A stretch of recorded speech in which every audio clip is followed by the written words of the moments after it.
Hello aspirants, आप सब ठीक होंगे।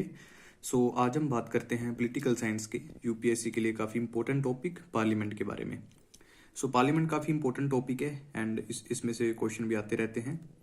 प्री प्लस मेंस के लिए दोनों के लिए इंपॉर्टेंट है ये। एंड हम शुरू करेंगे बिना किसी देरी के। आप साथ साथ नोट्स बना सकते हैं, इंपॉर्टेंट पॉइंट लिख सकते हैं अलग से। शुरू करते हैं parliament. Parliament is the legislative organ होता है ऑफ यूनियन गवर्नमेंट। इसमें permanent and central position in Indian democratic political system. ठीक है। पार्लियामेंट के बारे में बताया गया है कि इंडिया में पार्लियामेंट सिस्टम है, एक प्रेसिडेंट सिस्टम भी होता है, वो अमेरिका में है। ठीक है। 1954 में council of states and house of people का नाम दिया गया था। काउंसिल ऑफ स्टेट्स क्या है? राज्यसभा।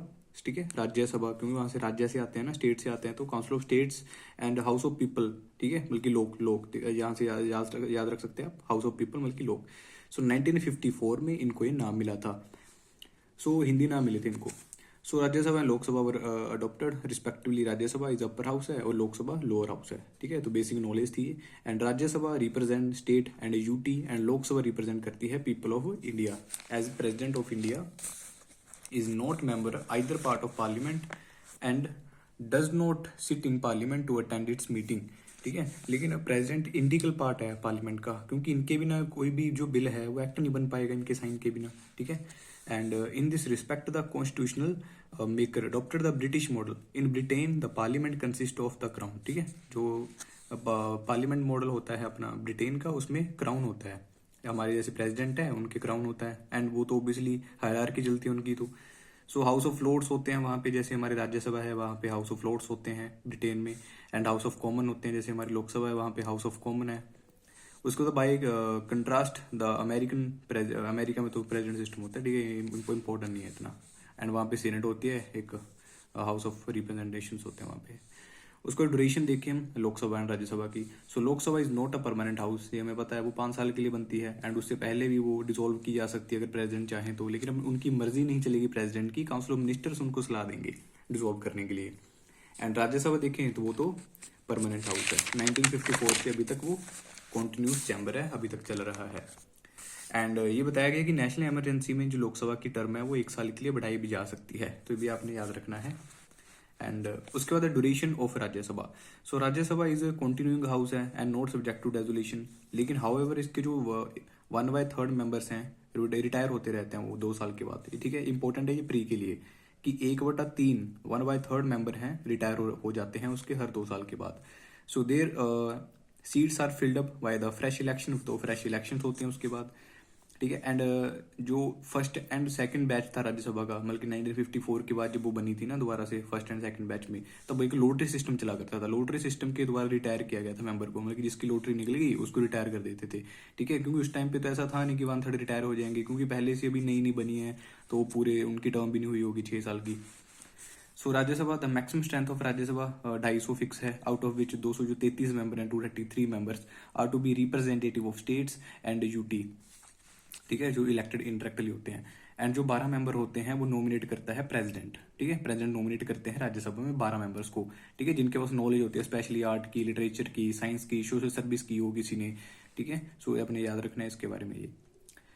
उसके बाद अगर हम अमेरिकन सेनेट की देखें तो साथ साथ हम क्या करते जा रहे हैं, थोड़ा कंपैरिजन करते जा रहे हैं ताकि आपको थोड़ी और क्लैरिटी आ सके। तो हम अमेरिकन जो मॉडल होता है जैसे सेनेट है उसमें कोई नॉमिनेटेड मेंबर नहीं होते। ठीक है, तो ये भी आपने याद रखना है। उसके बाद है कॉम्पोजिशन ऑफ लोकसभा।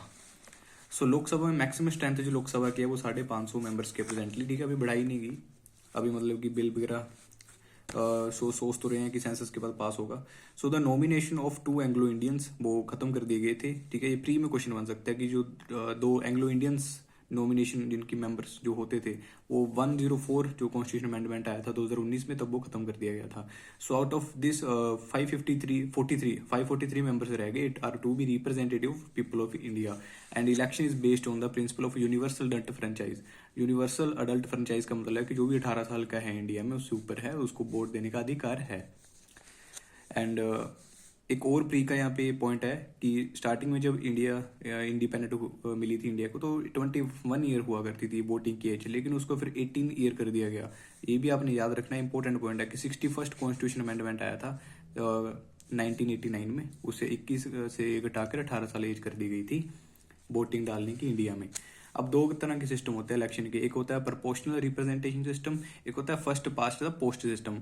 अब जो तो इनडायरेक्टली जैसे चुनाव होते हैं इंडिया में, जैसे प्रेसिडेंट का, vice president, Rajya Sabha, legislative council हो गया, उसके तो जो चुनाव होते हैं, इलेक्शंस होते हैं, वो प्रोपोर्शनल रिप्रेजेंटेशन सिस्टम के साथ होते हैं। एंड जो first past the post system है वो जो डायरेक्टली है मोस्ट ऑफ, जैसे लोकसभा है, लेजिस्लेटिव असेंबली है, पंचायत में जैसे जिला पंचायत आ गया, पंचायत समिति है, ग्राम पंचायत है, ऐसी म्यूनसिपैलिटीज में म्यूनसिपल कॉर्पोरेशन आ गई, म्यूनसिपल काउंसिल आ गई, नगर पंचायत आ गई, इन सबके फर्स्ट पास था पोस्ट सिस्टम से होते हैं। तो ये भी आपने याद रखना है और बता सकते हैं आप।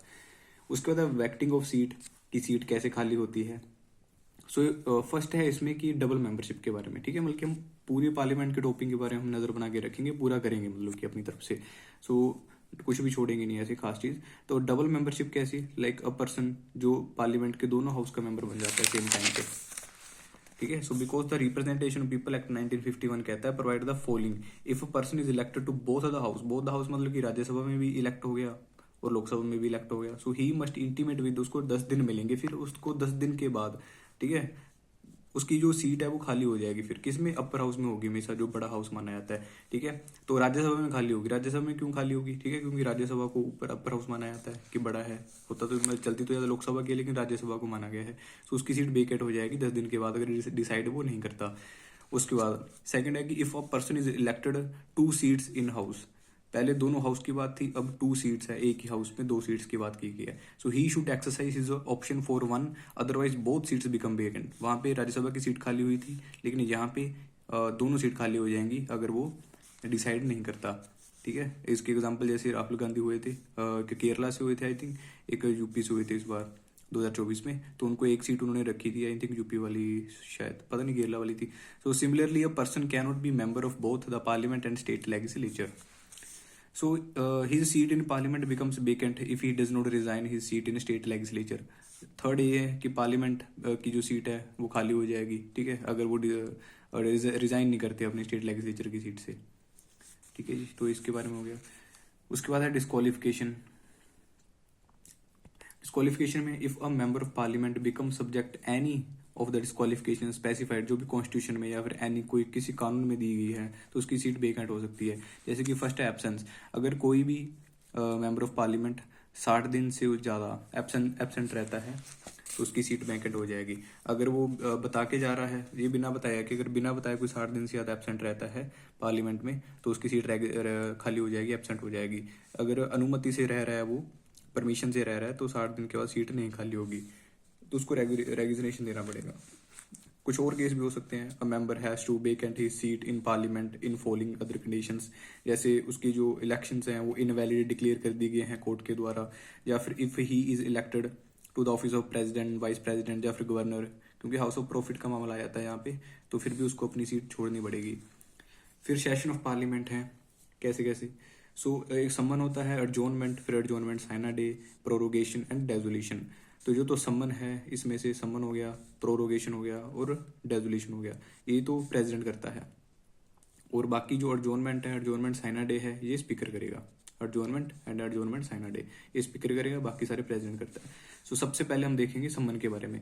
सो summon, the president from time to time summon करता रहता है ईच हाउस को parliament to meet, but the maximum between 2 session के बीच जो गैप हो सकता है वो 6 महीने का ही हो सकता है, इससे ज्यादा गैप नहीं हो सकता 2 सेशन के बीच पार्लियामेंट के।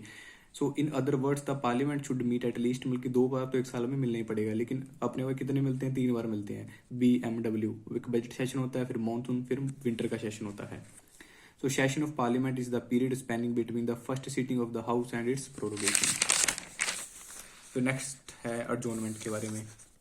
सो एडजॉर्नमेंट में क्या है, इसमें स्पीकर तय करेंगे। A session of parliament consist of many meetings, each meeting of the day consist of 2 seatings होती हैं, एक मॉर्निंग शिफ्ट होती है, फिर पोस्ट लंच, लंच के बाद सीटिंग होती है। So an adjournment suspend the work in sitting, तो सीटिंग में जो भी काम होता है एडजॉर्नमेंट से वो बंद हो जाता है फॉर स्पेसिफाइड टाइम, लेकिन इसमें स्पेसिफाइड टाइम बताया जाएगा एडजॉर्नमेंट में। सो विच में भी आवर्स का हो सकता है, घंटों का, कुछ दिन का, या फिर कुछ वीक, हफ्तों तक का हो सकता है। Adjournment power is the ultimate power presiding officer की होती है एडजॉर्नमेंट करने में। फिर एडजॉर्नमेंट साइना डे बिल्कुल एग्जैक्ट इसी की तरह है, लेकिन उसमें आपको स्पेसिफाइड टाइम बताया गया था, जिसके मतलब कि कुछ घंटे के लिए, दिन के लिए, जैसे तारीख बता दी आपको कि 5 तारीख तक सेशन नहीं होगा। उसके बाद एडजोर्नमेंट साइना डे में क्या है, इसमें सेम ही है लेकिन इसमें इंडेफिनिट पीरियड के लिए है, मतलब कि इसमें आपको टाइम नहीं बताया जाएगा या फिर आपको डेट नहीं बताई जाएगी, इसमें वो कभी भी मतलब कि बुला सकते हैं। फिर प्रोरोगेशन, सो प्रोरोगेशन में प्रेसिडेंट करेंगे ये नोटिफिकेशन इशू करके, ठीक है, ये प्रेसिडेंट का होता है। फिर डेजोल्यूशन की बात करें तो राज्यसभा तो परमानेंट हाउस है, उसको तो डिसोल्व नहीं किया जा सकता, लेकिन लोकसभा को डिसोल्व किया जा सकता है, लेकिन कौन करेगा, प्रेसिडेंट करेगा। फिर उसके बाद है कोरम। कोरम क्या होता है कि मतलब कि हाउस की जो मीटिंग्स वगैरह वो शुरू करने के लिए कितने मेंबर्स चाहिए, वो होता है quorum. So quorum is the minimum number होता है member required to be present in house before it can conduct any business. So 1/2, 1/10, 1/10 मतलब कि 1/10 मेंबर्स आने चाहिए टोटल। अगर नहीं आते तो मीटिंग शुरू नहीं होगी। अब 1/10 कितना हो गया, तो लोकसभा का 55 मेंबर्स हो गए और राज्यसभा के 25 मेंबर्स हो गए। अगर लोकसभा में 55 मेंबर हैं या उससे ज़्यादा है तो मीटिंग शुरू होगी, अगर कम है तो मीटिंग शुरू नहीं होगी। ऐसा ही सेम राज्यसभा के केस में, अगर 25 या 25 से ज़्यादा है तो मीटिंग शुरू होगी, अदरवाइज मीटिंग शुरू नहीं होगी। उसके बाद if there is no quorum so during a meeting, तो हमने सेम कर लिया है सारा। फिर लेम डक सेशन क्या होता है, सो रिलेम्ड सेशन है, it refers to the last session of existing Lok Sabha, ठीक है, लास्ट सेशन होता है एग्जिस्टिंग लोकसभा का। So after a new Lok Sabha has been elected those member, बल्कि जो भी इलेक्ट नहीं हुए, जो जीत के नहीं आए, री इलेक्ट होके नहीं आए, उसको लेम डक कह देते हैं, ठीक है। जैसे क्रिकेट में होता है कि 0 पे आउट हो जाते हैं तो उसको डक कहते हैं, तो ऐसी जो री इलेक्ट होके मेंबर्स नहीं आ सके उनको लेम डक सेशन कह देते हैं, वो लेम डक सेशन होता है लोकसभा का।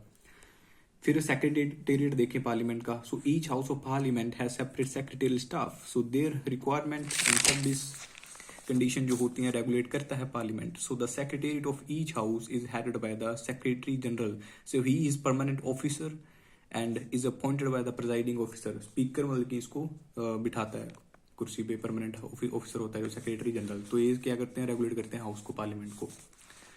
फिर presiding office of parliament, so obviously जो तो लोकसभा है उसमें स्पीकर होगा और डिप्टी स्पीकर होगा, एंड जो राज्यसभा है उसमें चेयरमैन होगा, ठीक है, और डिप्टी चेयरमैन होगा, ठीक है। एंड चेयरमैन हमें पता है राज्यसभा का कौन होते हैं, वाइस प्रेसिडेंट ऑफ इंडिया होते हैं, ठीक है। और जो डिप्टी चेयरमैन है वो इलेक्टेड होते हैं हाउस में से, राज्यसभा में से। फिर speaker of Lok Sabha, so speaker of Lok Sabha जो है ये अपने याद रखना है कि अमंग स्टेट्स मेंबर जो खुद मिलकर इलेक्ट होके आए हैं उनमें से खुद ही स्पीकर उनमें से बनाया जाता है वोटिंग डाल के। सो प्रेसिडेंट जो डेट फिक्स करते हैं स्पीकर के इलेक्शन की, एंड अगर Lok Sabha speaker is removed by the resolution, ठीक है, अगर रिमूव करना लोकसभा के स्पीकर को तो रेजोल्यूशन पास किया जाएगा majority of all the then member, मतलब कि जब जितने मेंबर हैं उस टाइम पे उनकी मेजोरिटी ली जाएगी, ठीक है, उनकी मेजोरिटी लेके मेजोरिटी बन गई अगर उनकी, तो लोकसभा के स्पीकर को हटाया जा सकता है। Such resolution can be moved only after giving, लेकिन 14 दिन का नोटिस देना पड़ेगा पहले स्पीकर को, फिर ही लाया जा सकता है ऐसा कोई resolution.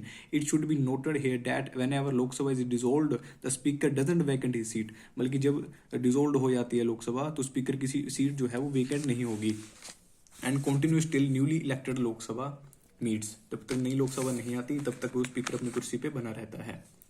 So in Britain the speaker जो होता है स्ट्रिक्टली नॉन पार्टी का होता है, ठीक है, किसी भी पार्टी का नहीं होता। एंड जो इंडिया का स्पीकर है वो किसी पार्टी का भी हो सकता है, ठीक है, अभी तक तो वैसे किसी पार्टी का ही होता है, जैसे अभी बीजेपी के हैं ओम बिरला साहब, ठीक है, तो ये आपने याद रखनी है चीज़।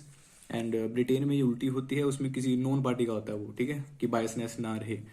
सो फिर नेक्स्ट आता है डिप्टी स्पीकर के बारे में। तो डिप्टी स्पीकर ऑब्वियसली किसके लिए बनाते हैं हम, कि जैसे वाइस कैप्टन होता है, कैप्टन नहीं खेल रहा तो वाइस कैप्टन खेलेगा, सो कैप्टनसी करेगा। सो ऐसी डिप्टी स्पीकर है। So deputy speaker is also elected by the Lok Sabha, इसकी सेम पावर होते हैं स्पीकर जैसी ही, अगर स्पीकर नहीं है तो सारी सेम पावर होते हैं डिप्टी स्पीकर की, ठीक है, सब कुछ जो भी कास्टिंग बोर्ड वगैरह सब कुछ होता है।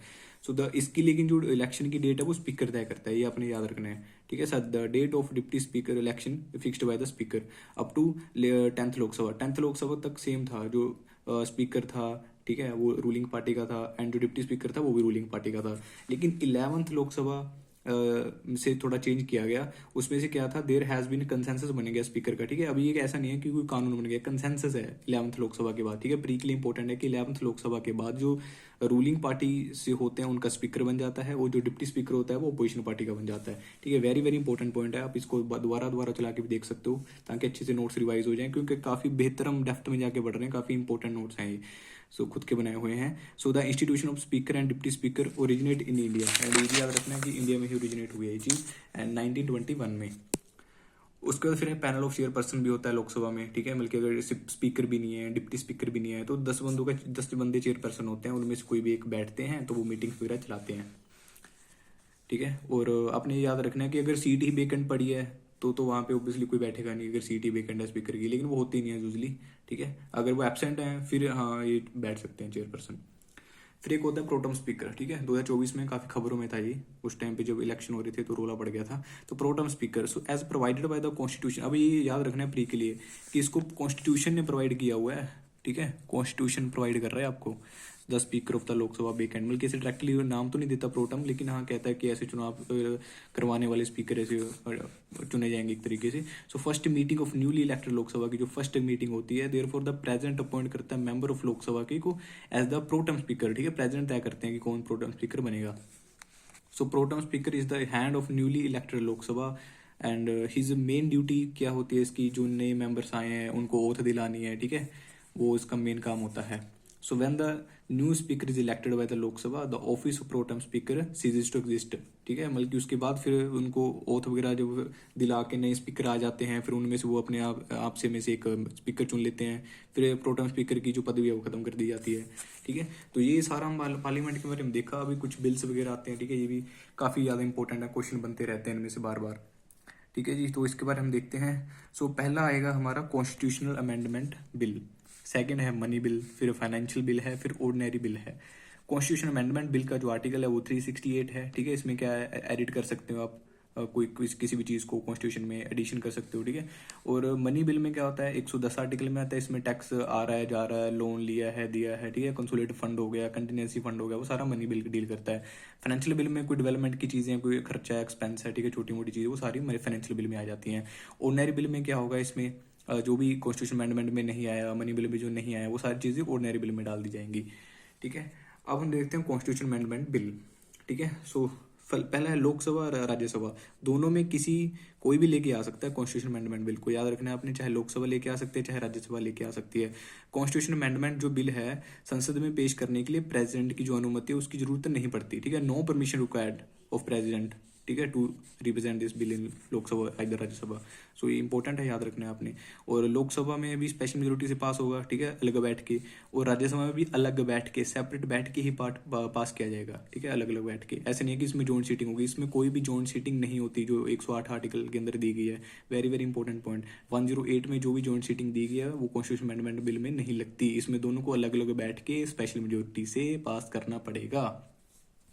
एंड प्रेसिडेंट को साइन भी करने पड़ेंगे, वो मना नहीं कर सकता। क्यों, 24th कॉन्स्टिट्यूशन अमेंडमेंट आया था 1971 में, उसमें ये मैंडेटरी कर दिया गया था, प्रेसिडेंट को साइन करने पड़ेंगे, must give his accent.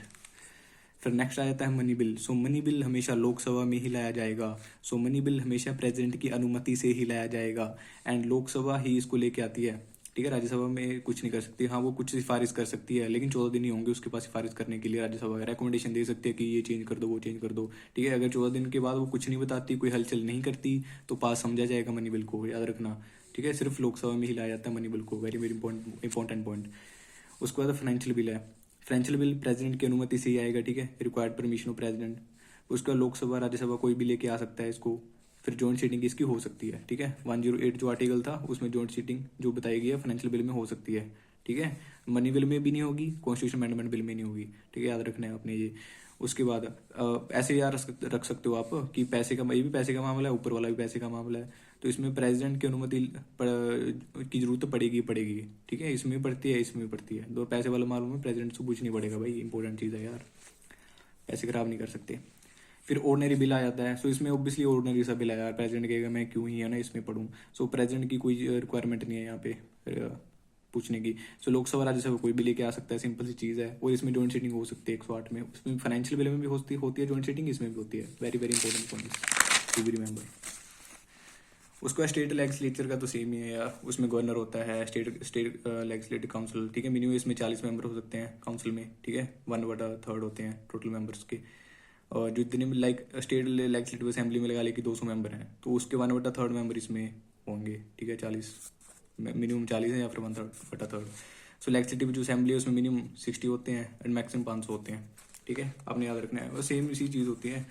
And ये याद रखना है अपने जो 120 मेंबर है लेजिस्लेटिव काउंसिल के, उसमें 1/3 मेंबर्स हैं लेजिस्लेटिव असेंबली के। ठीक है, वो म्यूनसिपल कॉरपोरेशन असेंबली से आएंगे, वो सच कॉरपोरेशन क्यों कह रहा हूँ, अपने एमसीज आएंगे। उसके बाद 1/3 पंचायत जो म्यूनसिपैलिटी के होते हैं, एंड 1/12 जो होते हैं वो ग्रेजुएट्स आते हैं, स्टूडेंट्स। एंड जो 1/12 होते हैं वो स्टेट से, जैसे कोई टीचर हायर सेकेंडरी वाले टीचर हो गए, प्राइमरी वाले, ठीक प्राइमरी वाले नहीं होते, ये क्रॉस लगाया हुआ है यहाँ पे, याद रखना है अपने, या तो हायर वाले टीचर ही होंगे या फिर सेकेंडरी वाले टीचर होंगे, वही वोट डाल सकते हैं 1/12। प्राइमरी वाले टीचर वोट नहीं डाल सकते उसमें, ठीक है। लेजिस्लेटिव काउंसिल के बारे में बात हो रही है, ये जो उसमें वोट डलती है। और 1/6 मेंबर है वो गवर्नर अपॉइंट करेंगे, वही सेम है कि आर्ट से साइंस, कल्चर, लिटरेसी वगैरह, जो भी लिटरेचर मूवमेंट वगैरह है, सब कुछ करके, ठीक है। और इसमें भी सेम है, स्टेट लेजिस्लेटिव में फाइनेंशियल बिल होता है, मनी बिल होता है, ऑर्डनरी बिल होता है, लेकिन इसमें कॉन्स्टिट्यूशन अमेंडमेंट बिल नहीं होता, क्योंकि स्टेट इंडिया में कर नहीं सकता ना वो पास। इसमें सारी सेम है यार, डेवलपमेंट वगैरह, वो टैक्स हो गया, मनी बिल, फाइनेंशियल बिल, सारा सेम है। एंड ये भी सेम ही है कि गवर्नर की अनुमति से ही विधानसभा में लाया जाएगा मनी बिल, ठीक है। हमेशा मनी बिल लेजिस्लेटिव असेंबली में ही आएगा। ऑर्डनरी बिल भी सेम है, गवर्नर की अनुमति एक की इसमें जरूरत नहीं होती, ठीक है। ऑर्डनरी सा बिल है, क्या जरूरत करनी है। एंड लेजिस्लेटिव असेंबली और लेजिस्लेटिव काउंसिल दोनों में कोई भी लेके आ सकता है ऑर्डनरी बिल को, ठीक है जी। एंड इसमें याद रखना है कि टोटल 4 मंथली होते हैं लेजिस्लेटिव काउंसिल के लिए, रोकने के लिए उसको 4, मतलब कि 3+1, ठीक है। उसके बाद फिर फाइनेंशियल बिल है, गवर्नर की अप्रूवल नीडेड है यहाँ पे, ठीक है। लेजिस्लेटिव असेंबली, लेजिस्लेटिव काउंसिल कोई भी लेके आ सकता है। एंड इसमें भी 4 मंथ तक ही रोक सकती है फाइनेंशियल बिल को। तो नेक्स्ट हम पार्लियामेंट की कुछ कमेटीज के बारे में बात करेंगे। So the function of parliament are complex and wide होते हैं पार्लियामेंट्री कमेटीज। तो इसमें एक तो देखिए परमानेंट कमेटीज होती हैं, ठीक है, क्लासिफिकेशन होती है इनके, ऐसे क्लासिफिकेशन ऑफ पार्लियामेंट। एक तो अपनी परमानेंट कमेटीज होती हैं जिनको स्टैंडिंग कमेटीज भी कहते हैं। एक एडहॉक कमेटीज होती हैं। एडहॉक कौन सी होती हैं? जो टेम्परेरी टाइम के लिए बनाई जाती हैं, लाइक कोई मकसद था वो पूरा करने के लिए, पूरा हो गया, उसके बाद फिर इसको खत्म कर दिया जाएगा जब टास्क पूरा हो जाता है। लेकिन जो परमानेंट कमेटीज होती हैं, स्टैंडिंग कमेटीज, वो 1 साल के लिए बनी रहती हैं, चाहे टास्क पूरा हो चाहे ना हो, वो होती हैं, ठीक है। एग्जाम्पल इनकी जैसे फाइनेंशियल कमेटी में आती हैं 3 वेरी वेरी इंपॉर्टेंट कमेटीज हैं, 3 public account committee, estimate committee और कमेटी ऑन पब्लिक एंटरप्राइजेस। फिर अदर कमेटीज में committee on government assurance, committee on subordinate legislation, business advisory committee, ethics committee, ये अदर कमेटीज में आती हैं, ठीक है। सारी की सारी परमानेंट या फिर स्टैंडिंग कमेटीज हैं ये। सबसे पहले हम देखेंगे ये वाली पब्लिक अकाउंट कमेटी। सो देखिए आप, ये 1921 में बनाई गई थी। एंड इसमें 15 मेंबर लोकसभा से आते हैं, 7 राज्यसभा से आते हैं। टर्न और 1 साल का है इसका, ठीक है। और 1919 जो एक्ट था वो इंडिया एक्ट वाला, उसमें दी गई थी। एंड 22 मेंबर हमने देख लिए, 15 लोकसभा से, 7 राज्यसभा से। सो the member elected by the parliament everywhere, ठीक है, एवरीवेयर। उसके बाद फिर ऑफिस ऑफ द मेंबर 1 साल का हमने देख लिया जी। एंड सिंस 1967 कन्वेंशन बन गई थी, has develop were by the chairman of this committee, जो है ओपोजिशन का पार्टी का होगा, ठीक है। जरूरी है ना ओपोजिशन पार्टी का यार, क्योंकि पब्लिक का पैसा है यार इसमें, पब्लिक अकाउंट कमेटी, तो ओपोजिशन जवाब मांगेगा उससे, तो ओपोजिशन का इसमें चेयरमैन होता है पब्लिक अकाउंट कमेटी में। Very very important for prelims. So function क्या होता है पब्लिक अकाउंट कमेटी का? जो CAG की एनुअल ऑडिट रिपोर्ट आती है उसको एग्जामिन करती है पब्लिक अकाउंट कमेटी। फिर नेक्स्ट कमेटी है पब्लिक अंडरटेकिंग या फिर पब्लिक एंटरप्राइज कमेटी, ठीक है। ये कंपनीज वगैरह के जो गवर्नमेंट्स के होते हैं उसके लिए। सो 1964 में बनाई गई थी ये। इसमें भी सेम है, 23 मेंबर्स होते हैं, 22 मेंबर्स होते हैं, 15 लोकसभा में से और 7 राज्यसभा में से। टेन्योर भी सेम है, 1 साल का। उसके बाद है फिर 1 साल का टेन्योर हो गया, ठीक है। देखिए ना तो मिनिस्टर इसका मेंबर बन सकता है पब्लिक अंडरटेकिंग कमेटी का, और ना ही पब्लिक अकाउंट कमेटी का मेंबर बन सकता है मिनिस्टर किसी भी कमेटी का मेंबर नहीं बन सकता, ठीक है। वो सरकारी पदवी के ऊपर ऐसे बैठा है, ओके। तो याद रखना है आपने। एंड ये किसको ऑडिट करते हैं? Examine the third report of CAG, ठीक है, जिसका नाम क्या होता है? Public undertaking enterprises. फिर थर्ड हमारी जो इंपॉर्टेंट कमेटी थी फाइनेंस वाली, वो थी एस्टिमेट कमेटी, ठीक है। अब एस्टिमेट कमेटी 1950 में बनाई गई थी, ठीक है। 50 में मतलब कि नया नया हमारा संविधान लागू हुआ था 1950 में, ठीक है। तो एस्टिमेट ज़्यादा लगा लिया कि ज़्यादा लोग आएंगे यार प्रोग्राम में, ठीक है। तो 30 हमने ज़्यादा एस्टिमेट लगा लिया, तो इसमें सबसे ज़्यादा मेंबर होते हैं एस्टिमेट कमेटी में, 30, वो भी सिर्फ लोकसभा के ही, याद रखना है, सिर्फ लोकसभा के ही। 1 साल का टेन्योर है इनका। And financial committee setup 1921 financial committee setup वगैरह की थी तब एक, ठीक है। लेकिन इसको आपने याद रखना 1950 में बनाई गई थी। And the first estimate committee post independence era के बाद 1950 में बनाई गई थी। एंड हमने देख लिया 30 मेंबर सारे लोकसभा के होते हैं इसमें। एंड इसका भी मिनिस्टर मेंबर नहीं होता। एंड चेयरमैन जो होता है committee appointed by the speaker appoint करता है रूलिंग पार्टी से, याद रखना है, रूलिंग पार्टी से स्पीकर तय करता है इसके चेयरमैन को। किसके चेयरमैन को? एस्टिमेट कमेटी के चेयरमैन को। So function of the committee to examine the estimate in included the budget, जो भी बजट के सिचुएशन वगैरह देने होते हैं इकोनॉमिक के, पब्लिक एक्सपेंडिचर वाले, वो सिचुएशन देती है सारी ये एस्टिमेट कमेटी, ठीक है। एंड उसके बाद अदर एड हॉक्स कमेटी आती हैं, ठीक है। सो सबसे पहली अदर एड हॉक कमेटीज में, अब ये टेम्परेरी कमेटीज हैं एड हॉक, ठीक है। हमने देखा था कि एड हॉक कौन सी होती हैं, जो टेम्परेरी कमेटीज होती हैं। तो पहली है गवर्नमेंट अश्योरेंस कमेटी। कौन सी है? Government assurance committee.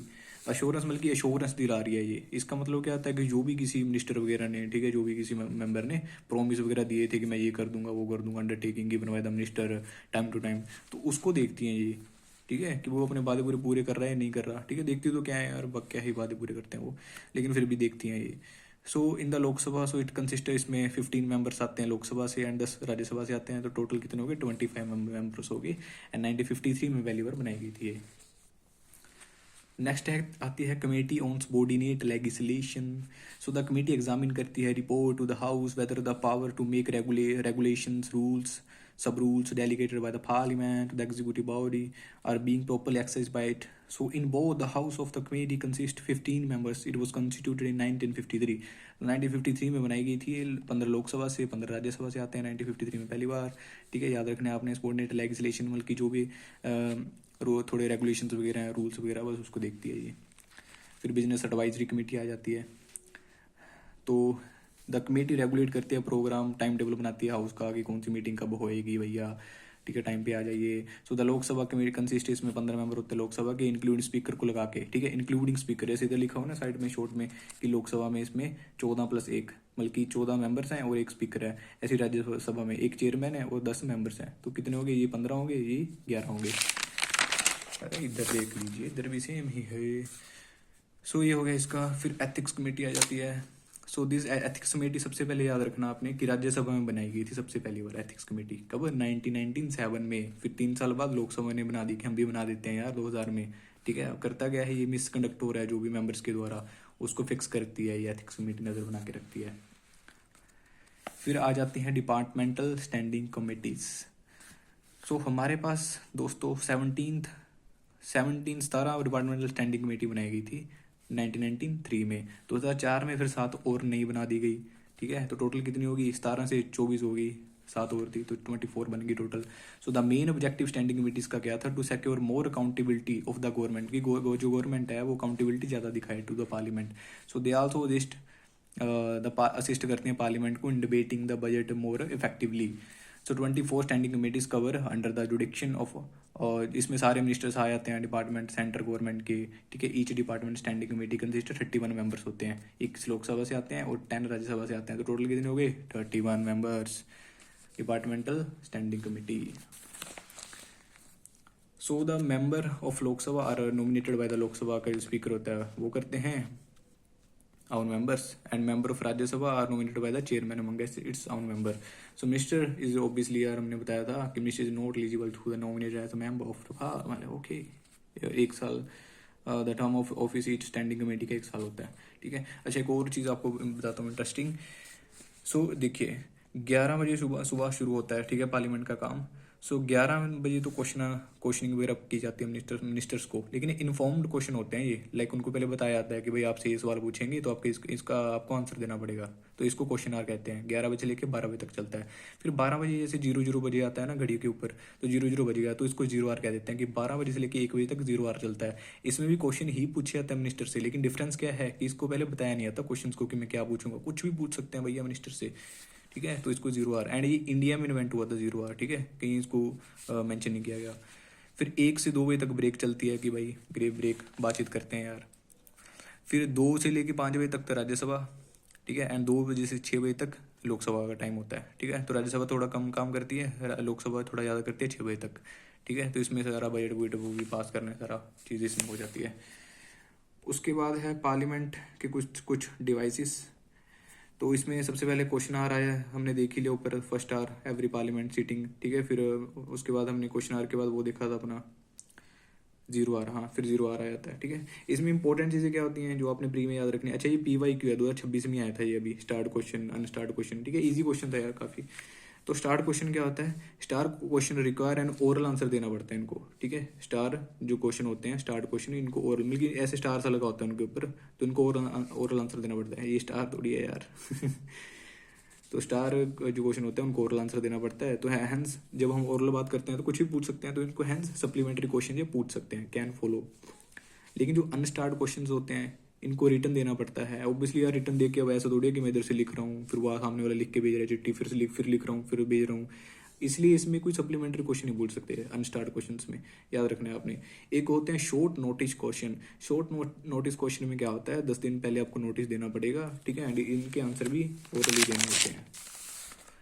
फिर आगे हमारा 0 आवर जो 12 बजे से 1 बजे तक चलता है। सो अनलाइक क्वेश्चन आवर तो क्या है, वो तो मेंशन किया गया है रूल ऑफ प्रोसीजर में, लेकिन 0 आवर इंडिया ने इन्वेंट किया था, तो इसको कहीं भी रूल ऑफ प्रोसीजर वगैरह में मेंशन नहीं किया गया, हमारी खुद की इन्वेंशन है ये, ठीक है जी। So immediately after the question hour के बाद चला जाता है, लास्ट ऑफ एजेंडा तक चलता है। एंड और इसमें क्या है कि 0 hour it is an Indian innovation. So कब एग्जिस्टेंस में आया था, 1962 में एग्जिस्टेंस में आया था 0 आवर। फिर नेक्स्ट इंपॉर्टेंट मोशन में सबसे पहले thanks motion. So the first session after the each general election, जब भी नए नए जनरल इलेक्शन होते हैं उसके बाद, या फिर जो भी फर्स्ट सेशन होता है हर साल का, तब addressed by the president address करते हैं उसको। सो इन दिस एड्रेस में ही प्रेसिडेंट आउटलाइन द पॉलिसी बताते हैं गवर्नमेंट की कि क्या कुछ करेंगे, ठीक है, so programme of the government. At the end of the discussion thanks motion दिया जाता है। सो उसमें फिर वोटिंग भी डाली जाती है। So the motion must pass होना चाहिए वो हाउस में, अदरवाइज वो ऐसा डिफीट समझाएगा गवर्नमेंट को कि थैंक्स मोशन भी पास नहीं करवा पाई गवर्नमेंट, ठीक है, कि इतने बंदे भी नहीं है यार कि उसको साइन करने, वोट एक तरीके से डाली उनको, तो इंपॉर्टेंट है ये थैंक्स मोशन।